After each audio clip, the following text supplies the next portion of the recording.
Hello, Angela. Hello.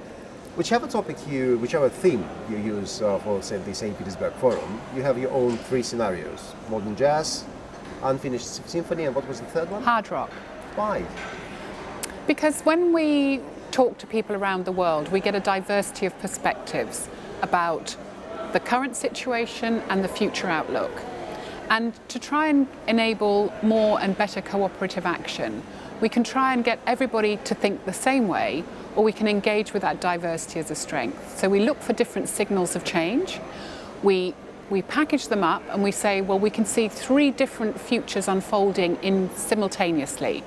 And we call these futures unfinished symphony, hard rock, and modern jazz. This is the most fashionable one. This is a story that's very popular amongst people who think that the future is really about technology and financial innovation. And the human being the center of the whole and the world. human-centric system that will evolve around those technologies. Is it conceivable? Well, the conversation we had this afternoon in Africa was there's many strengths in this scenario. People like it for lots of things. The challenge of it is, are we really going to accept that level of public scrutiny and lack of privacy? Because it's a world where there's a lot of transparency. People would know your habits. They'd know how many people you have in your house, not just how much energy you use. Okay, so the scenario which is more conceivable is the unfinished symphony, is it? Well, unfinished symphony is a scenario that's very popular with people who think that the future is really going to be about the coordination between governments, but more than that also the cooperation between, let's call them subnational units, that in this world that we have cooperation that we can manage not just at a local level, but at the national level and the regional level. So unfinished symphony has a high cooperation premium, but it's a little bit slower in the way it can do some of the innovation because of that. Hard rock sounds old-fashioned, although for many people it's a very modern sort of music. But that's how we lived at the end of last century, I'd say, where countries compete, countries try to control the markets. Don't you think that the national governments would actually prefer the hard rock scenario? Well, when we were in the 24th World Energy Congress in Abu Dhabi last year, we asked people which of these scenarios did they see the most signals for. And we asked that question in 2016 as well. In 2016, they said the future is going to be unfinished symphony. In 2019, they said they see most signals of hard rock. So we ask ourselves, why? Why do we see this? Is this only a nationalistic scenario? But there's two things going on in hard rock. One is that it's possible these days to do security on a much more localized scale in a decentralized world. And maybe some of the national cooperation logics aren't as clear as they used to be. So we can think of hard rock as a scenario in which there's fragmentation geopolitically, but we could also think of it as in terms of there are greater opportunities for local security. Here's a difficult one, and especially here in the developing world. Because when you talk to the Europeans and you say, okay, do you want to live in a clean London, clean Moscow? People say yes. Not everyone agrees with a possible triple tariff for electricity because we use modern technologies, but people are sort of inclined towards them.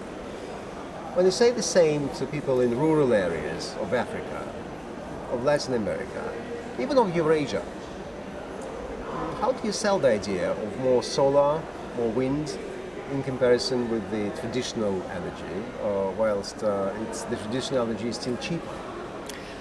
I think that there's two things. I have to separate those out. One is, what do renewables represent? Do they represent green or do they represent cheap? And the answer is both. So what is the customer buying? Are they buying cheaper, the possibility of cheaper access, or are they buying also the possibility of green? And in rural Africa, both of those possibilities are there. When you're in London or you're in St. Petersburg, you've got already a developed energy system, right? So you're thinking much more about maybe green choices or convenient choices. How do we decarbonize the energy system, if that's our choice, right?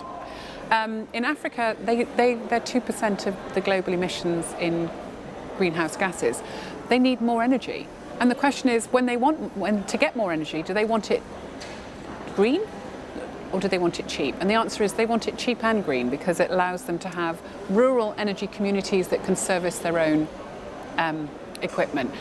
That has a limit, though, in terms of what uses you can have, right? So if you want industrialization, as well as the clean cooking and clean lighting and transport, you need a different energy system. Precisely. I was talking earlier today to Mr. Teller, who is the president of the Electricity Utilities Union of Africa. And he says that we want industrial development, and for us the most viable option is hydro and natural gas, which is not exactly fashionable with the Europeans with their decarbonization policies. How do you put the two things together? Well, I think I always think there's three narratives going on simultaneously globally. One of those is, of course, the decarbonisation narrative, and it comes from a certain region of the world. Europe. There's a utilisation narrative, circular carbon utilisation, which is coming out of other regions of the world. And in Africa, they have a clean, affordable and faster access transition narrative going on. And I think the decarbonisation narrative can be interpreted broadly or narrowly. It can be a broad narrative of zero carbon emissions, right? Net zero carbon emissions, which can include nuclear energy, and it can include gas plus CCS, or it can be a very ideologically driven decarbonisation scenario in which it's only zero emissions energy, and that's the renewables only. And we see this even even if you call it the decarbonisation scenario, there are shades of blue and green in that scenario. We at the Global Energy had a series of lectures in this last 2 weeks. We had the Russian Minister of Energy. Well, his stance is obvious. We had the UN people from the UNIDO and UNEP. They have a slightly different angle, which they prefer. And we also had someone called Leonid Grigoriev. He's a Russian professor, quite popular in these circles. Now, what he says is that essentially the amount of CO2 emissions reduced in Europe is equal to the amount of CO2 emissions produced outside of Europe for producing products which are then imported to Europe. Isn't there hypocrisy involved? Well, I think even Europe will recognise that you can't have a strategy which is locally clean and globally dirty. Yeah. And the challenge that Europe is facing is not just how do they decarbonise, but also how do they shift to the next industrial paradigm. And they're trying to solve both of those things at once. So we might see circular carbon economy coming out of the Middle East, but we certainly see the circular city scale economy coming out of Europe.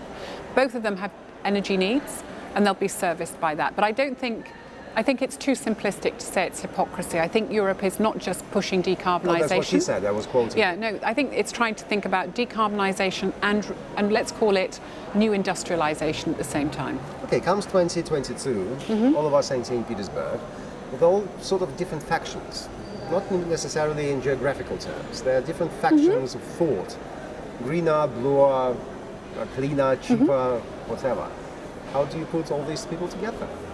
Well, that's the whole purpose of the World Energy Community, is that we recognise that there are multi-local perspectives, there is regional diversity in energy systems, and there's still a need to come together and speak as one voice. And the key to that is not to force consensus, but to create sufficient alignment for collaboration. And that's what we do. We look for sufficient alignment. We don't look for full consensus, because there isn't consensus in a world which has diverse requirements, needs and perspectives. And democracy in international relations then? Energy democracy. Energy democracy. And diplomacy, we hope. We'll see you in April in Moscow. You will. See you in April then. Thank you very much.